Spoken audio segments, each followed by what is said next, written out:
Hello प्यारे बच्चों, स्वागत है आप सभी लोगों का ईडब्ल्यू प्रतियोगिता में। कैसे हैं आप सभी लोग?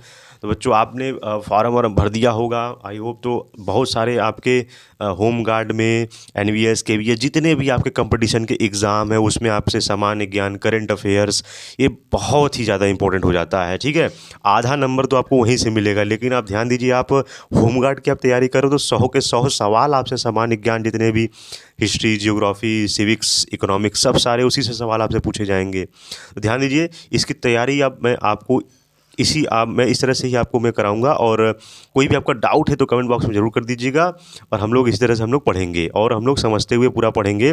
ठीक है, क्योंकि बस एक आके 2 महीना 3 महीना जो भी बचा हुआ है, आपका एग्ज़ाम बहुत जल्दी ही उसका हो जाता है। ठीक है, ठीक है, तो चलिए हम लोग शुरू करते हैं। ध्यान दीजिए, हम लोग पढ़ने वाले हैं। यहाँ पर अभी रिसेंटली जो है यहाँ पर नियुक्तियाँ हुई हैं। ठीक है, और यह आपका अक्टूबर मतलब तकरीबन आपसे 6 महीने मतलब मान के चलिए जुलाई से लेके पूरा दिसंबर तक का जितना भी है वो करंट अफेयर्स, सामान्य ज्ञान जितना भी है उससे सवाल बनता है। जो रिसेंट आपका एग्ज़ाम होगा उससे ज़रूर आएंगे। ठीक है, कभी आपसे 2 साल 3 साल पहले का आपसे कोई सामान्य ज्ञान करंट अफेयर नहीं पूछेगा।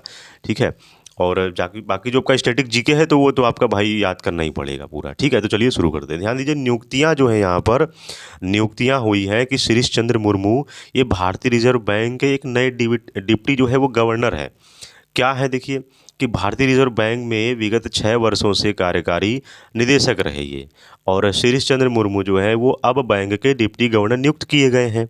ये डिप्टी गवर्नर नियुक्त किए गए हैं, ये ध्यान दीजिएगा। और इस पद पर एम राजेश्वर राव जो है वो, जिनका बढ़ा हुआ यहाँ पर कार्यकाल 8 अक्टूबर 2025 को समाप्त हुआ था, उन्हीं के स्थान पर जो है ये 9 अक्टूबर से इन्होंने कार्यभार उनकी जगह 3 वर्षों के लिए इनको दी गई है। ठीक है, ये काफ़ी इंपॉर्टेंट सवाल है, इसको भी आप देख लीजिएगा। इसके बाद है यहाँ पर भारतीय रिजर्व बैंक के पूर्व जो गवर्नर है उर्जित पटेल अंतर्राष्ट्रीय मुद्रा कोष के निदेशक मंडल में भारत द्वारा नियमित कार्यकारी निदेशक बने हुए हैं। तो उर्जित पटेल ये पूछ सकते हैं कि पूर्व ये गवर्नर रह चुके हैं उर्जित पटेल, या अंतर्राष्ट्रीय मुद्रा कोष यानी आईएमएफ इंटरनेशनल मॉनेटरी फंड के निर्देशक यहाँ पर बने हुए हैं भारत की तरफ से। तो ये 2013 से 16 के दौरान रिजर्व बैंक के डिप्टी गवर्नर और 2016 से 18 के दौरान रिजर्व बैंक के गवर्नर ये 24वें रहे। और उर्जित पटेल जो है अंतर्राष्ट्रीय मुद्रा कोष आईएमएफ के निर्देशक मंडल के भारत की ओर से कार्यकारी निदेशक एग्जीक्यूटिव डायरेक्टर के गत 29 अगस्त को मनोनीत किए गए। आपने देखा होगा कि अक्सर पुराने नोट कोई भी पुराना नोट आप देखोगे, पुराना ही या 100 का 50 का आप देखोगे तो उनका वहाँ पर उर्जित पटेल का यहाँ पर सिग्नेचर आपको रहेगा ना। मैं भारत को इतना रुपए का नोट अदा करता हूँ, वहाँ पर उर्जित पटेल का सिग्नेचर रहता है नोट पे। ठीक है, क्योंकि ये आरबीआई के यहाँ पर गवर्नर रह चुके हैं। फिर इसके बाद यहाँ पर है सनमार्ग समाचार पत्र समूह के विवेक गुप्ता इंडियन न्यूज़पेपर सोसाइटी के नए अध्यक्ष बनाए गए हैं। सवाल देखिए आपसे इस तरह से पूछ सकता है कि यहाँ पर इंडियन न्यूज़पेपर सोसाइटी के कौन नए अध्यक्ष बने हैं, तो 4 ऑप्शन दे देगा, तो उसमें से आपको वो टिक कर लेना। सनमार्ग समाचार पत्र के समूह यहाँ पर विवेक गुप्ता, ये याद रखिएगा, इंडियन न्यूज़पेपर सोसाइटी के नए अध्यक्ष बने हैं। क्या है? विवेक गुप्ता, ये नाम याद रखिएगा, ये सवाल आपसे पूछता है।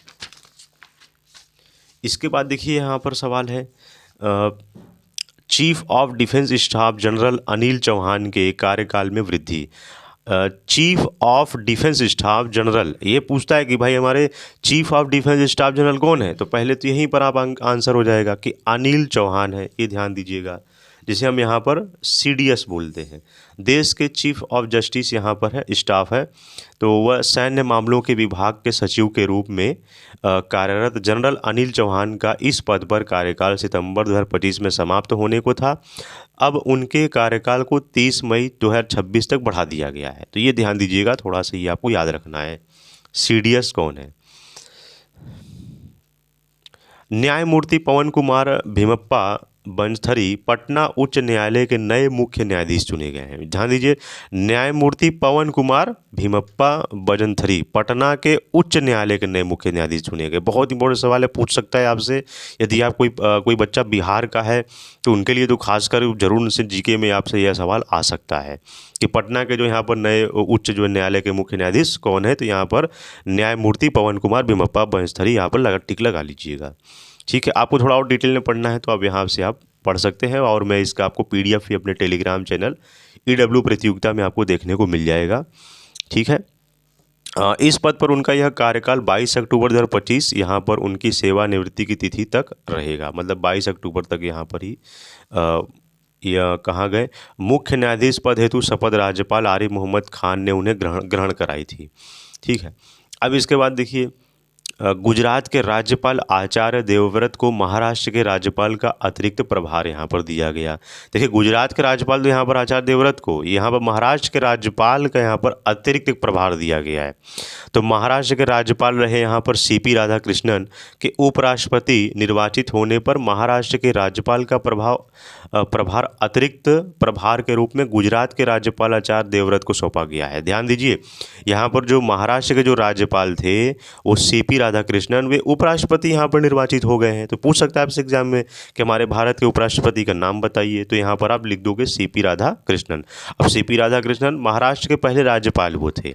ठीक है। अब इस टाइम पूछ सकता है, मान लिया कोई बच्चा अगर महाराष्ट्र का है तो उनसे पूछ सकते हैं कि बताइए महाराष्ट्र के राज्यपाल का नाम क्या है। तो यहाँ पर जो गुजरात के जो यहाँ पर राज्यपाल हैं उन्हीं को अतिरिक्त कार्यभार दिया गया है। तो जो अगर कोई महाराष्ट्र का बच्चा है तो यहाँ पर आचार्य देवव्रत को यहाँ पर टिक लगा सकता है। अब भाई भारत का सवाल है तो किसी भी राज्य से किसी भी बच्चे से सवाल पूछा जा सकता है। ठीक है। इसके बाद आपका सवाल है, अमित खरे उपराष्ट्रपति राधाकृष्णन के सचिव, अमीर खरे उपराष्ट्रपति राधाकृष्णन के सचिव। तो यहाँ पर ध्यान दीजिए, अब सचिव, महासचिव, निर्देशक, महानिदेशक ये सारे बनाए जाते हैं। तो राधाकृष्णन तो उपराष्ट्रपति थे, अब उनके सचिव कौन है, तो ये भी तो पूछता है एग्जाम में। तो ये पर भी आप यहाँ पर टिक लगा लीजिएगा। अमित खरे उनका नाम है, अमित खरे, ध्यान भूलिएगा मत, कौन है, राधाकृष्णन के उपराष्ट्रपति के सचिव। ठीक। तो ध्यान दीजिए क्या है, थोड़ा सा पढ़ लेते हैं कि अक्टूबर 2021 से प्रधानमंत्री के सलाहकार के रूप में कार्यरत रहे और भारतीय प्रशासनिक यहाँ पर सेवा के सेवानिवृत्ति अधिकारी अमित खरे को उपराष्ट्रपति CP राधाकृष्णन का सचिव नियुक्त किया गया है और उन्होंने अपना यह कार्यभार 15 सितंबर 2025 से संभाला है। तो ये देखिए आता है आपसे एग्जाम में। ठीक है। इसके बाद यहाँ पर प्रदीप कुमार प्रजापति अखिल भारतीय आयुर्वेद संस्थान के निदेशक, बहुत इंपॉर्टेंट सवाल है। अखिल भारतीय आयुर्वेद संस्थान के निदेशक कौन है, प्रदीप कुमार प्रजापति, ये ध्यान दीजिएगा। ठीक है। कौन है यहाँ पर, डॉक्टर सर्वपल्ली राधाकृष्णन, राजस्थान आयुर्वेद विश्वविद्यालय है यहाँ पर, जोधपुर के कुलपति रहे यहाँ पर डॉक्टर प्रदीप कुमार प्रजापति। अब जो है वो नई दिल्ली के स्थित अखिल भारतीय आयुर्वेद संस्थान AIIA के निदेशक सितंबर 2025 में नियुक्त किए गए हैं और इस पद पर उनकी यह नियुक्ति 5 वर्ष के लिए हुई है, अथवा यहाँ पर सेवानिवृत्ति की तिथि जो पहले हो तक के लिए वो कही गई और आगे भी बढ़ाई जाती है। जब भी कोई यहाँ पर वो व्यक्ति अगर अपने काम में सफल हैं तो उनका प्रमोशन होता है और कार्यरत करते रहते हैं इस प्रकार। फिर इसके बाद आपका सवाल है कि यहाँ पर श्रीनिवास एजेंती राष्ट्रीय स्टॉक एक्सचेंज के नए अध्यक्ष, बहुत ही अच्छा सवाल है यह। इस प्रकार के सवाल जो है वो आपका रेलवे NTPC में सवाल पूछा गया है, UP पुलिस में सवाल पूछा गया है। ठीक है। यहाँ पर राष्ट्रीय स्टॉक एक्सचेंज के नए अध्यक्ष कौन है, तो आप क्या जवाब दोगे, श्रीनिवास एजेंती, ये नाम मत भूलिएगा, राष्ट्रीय स्टॉक एक्सचेंज। ठीक है, ये ध्यान दीजिएगा। तो international financial services centres authority है IFSCA, इसका फुल फॉर्म बच्चों देखिए पूछता है आपसे एग्जाम में। तो international financial services centres authority याद रखिएगा के अध्यक्ष रहे श्रीनिवास एजेंती जो है वो राष्ट्रीय स्टॉक एक्सचेंज NSE के चेयरमैन सितंबर 2025 में नियुक्त किए गए थे। यह पद पिछले 2 वर्षों से रिक्त था, तो 2 वर्षों से रिक्त था तो उनको यहाँ पर जगह दी गई है। इसके बाद आपसे सवाल पूछा गया है प्रवीर रंजन CISF के नए महानिदेशक, बहुत इंपॉर्टेंट सवाल है। CISF जो है हमारे ही पुलिस सेवा का ही एक प्रकार का यहाँ पर सुरक्षा बल है। तो प्रवीर रंजन जो है वो CISF के नए महानिदेशक चुने गए हैं। महानिदेशक ध्यान दीजिएगा, निदेशक नहीं महानिदेशक, कई बार कंफ्यूज कर जाता है, पूछेगा महानिदेशक तो बच्चे यहाँ पर निदेशक का टिक लगा कर आ जाएंगे, तो ध्यान दीजिएगा। तो भारतीय पुलिस सेवा के प्रवीर रंजन केंद्रीय औद्योगिक सुरक्षा बल जो है वो CISF के एक नए महानिदेशक DG जिसे बोलते हैं, महानिदेशक को DG 30 सितंबर 2025 से बनाए गए हैं। तो इस नियुक्ति से पूर्व CISF में ही विशेष महानिदेशक के रूप में यह कार्यरत थे और महानिदेशक पद पर राजविंदर सिंह भट्टी जो उसी दिन सेवानिवृत्ति हुए हैं का स्थान प्रवीण रंजन ने लिया है। तो ये ध्यान दीजिएगा। तो सीएसएफ के नए महानिदेशक प्रवीण रंजन, याद रखिएगा। Ashish Pandey Union Bank of India के नए प्रबंध निदेशक सह मुख्य कार्यकारी अधिकारी यहाँ पर नियुक्त हुए हैं। Ashish Pandey Union Bank of India के नए प्रबंध निदेशक, ध्यान दीजिएगा, अध्यक्ष की बात नहीं कर रहा है, प्रबंध निदेशक की बात कर रहा है। इस प्रकार से आपसे सवाल घुमा कर पूछेगा तो गलती मत करके आइएगा। तो वरिष्ठ जो है ये बैंकर है आशीष पांडे, ये सार्वजनिक क्षेत्र के यूनियन बैंक ऑफ इंडिया के प्रबंध निदेशक के मुख्य सहकारी अधिकारी एमडी और सीईओ नियुक्त किया गया है। तो ये भी उनका कार्यकाल 3 वर्ष के लिए किया गया है। इसके बाद देखिए सवाल है, Kalyan Kumar Central Bank of India के प्रबंध निदेशक व मुख्य कार्यकारी अधिकारी हैं। Kalyan Kumar Central Bank of India यानी एसबीआई के यहाँ पर प्रबंध निदेशक कौन है, ध्यान दीजिएगा, कल्याण कुमार है, याद रखिएगा। ये हमारा यूनियन बैंक के थे यहाँ पर कार्यकारी अधिकारी, और ये हमारे एसबीआई के हैं कार्यकारी अधिकारी। ये सवाल एसबीआई वाला जरूर पूछ सकता है, तो कल्याण कुमार यहाँ पर नाम याद रखिएगा। तो वरिष्ठ यहाँ पर बैंकर हैं कल्याण कुमार को सार्वजनिक क्षेत्र के सेंट्रल बैंक ऑफ इंडिया, तो सीबीआई का यहाँ पर, अरे मैंने एसबीआई बोल दिया, गलत है, सीबीआई होगा। तो इंडिया जो है सीबीआई का प्रबंध निदेशक यहाँ पर मुख्य कार्यकारी अधिकारी, यहाँ पर एमडी और सीईओ जो है वो 3 वर्ष के लिए नियुक्त किया गया है। पूछता है एग्जाम में कितने वर्षों के लिए नियुक्त किया गया है, तो आप याद रखिए 3 वर्षों के लिए, ठीक है। अब पंजाब नेशनल बैंक में अक्टूबर 2021 से सरकारी निदेशक के ईडी के रूप में भी ये काम कर चुके हैं। कल्याण कुमार ने अपना यह कार्यभार 1 अक्टूबर 2025 से ही संभाला है, ठीक है। अभी बस 2 ही महीना इनको हुआ है, 3 वर्षों के लिए कार्यरत रहेंगे। इसके बाद आपका सवाल है कि सर्जियो गोर भारत में अमेरिका के राजदूत नियुक्त हुए हैं। सर्जियो गोर भारत में अमेरिका के राजदूत, ध्यान दीजिए, जो सर्जियो गोर है वो अमेरिका में भारतीय राजदूत हैं। तो अमेरिकी सीनेट ने 38 वर्षीय यहाँ पर सर्जियो गोर की भारत में अमेरिका के राजदूत के रूप में नियुक्ति की पुष्टि 7 अक्टूबर को कर दी है।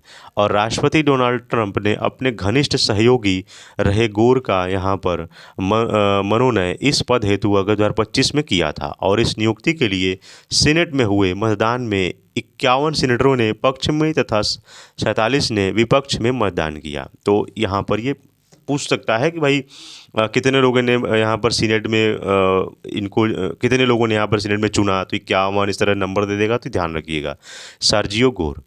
इसके बाद यहाँ पर हम लोग बच्चों नेक्स्ट वीडियो में पुरस्कार सम्मान पढ़ेंगे। वीडियो को यहीं तक रखते हैं।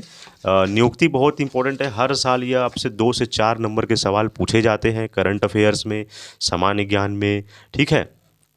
तो आई होप आप सबको पूरा समझ में आया होगा, और कोई भी डाउट है तो कमेंट बॉक्स में कमेंट कर दीजिएगा। और इसका आपको जो है डेली मैं आपको पढ़ाता रहूँगा, तो इसका डेली पीडीएफ आपको मेरे टेलीग्राम चैनल यहाँ पर EW प्रतियोगिता में आपको देखने को मिलेगा। तो बच्चों मिलते हैं नेक्स्ट वीडियो में। जय हिंद, जय भारत।